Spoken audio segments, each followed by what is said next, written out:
احنا اليوم في زيارة خاصة للفنان القدير محمد بنيع في الكويت. الله رجل تابعناه ونتابعه في أعماله الهادفة، يعني يمثل ويعطي من قلبه من خاطره.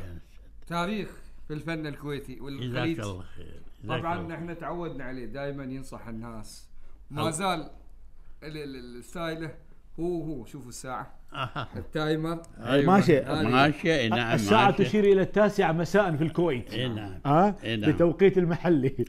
الله يعطيك الصحة والعافية. للناس اللي يتابعونا يا مرحبا. شو تنصحهم؟ الله الله الله الله. في مثل عندنا يقول أمك ثم أمك ثم أباك. الله ما شاء الله عليك.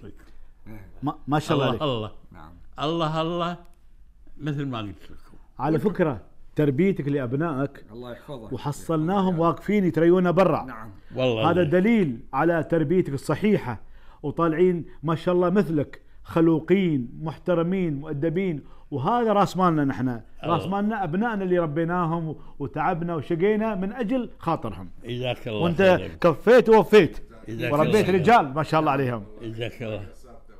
هذا ولدي. نعم. لكن أنا استحل أقول أبوه. تشرف مع الوالد الفنان الكبير من الكويت محمد بنيع ابو جاسم وابنائه هذول الشباب عبد الوهاب واخوانه. والنعم فيكم والنعم فيكم، والله فرحانين فيكم اليوم. يعني وصلناكم من الامارات ومراس الخيمه لكي نقبل راس الوالد محمد بنيع على عطائه وكلامه الطيب وتاريخ جميل. ربى ابنائه التربيه الطيبه وعلمهم السنع وحب الاخرين.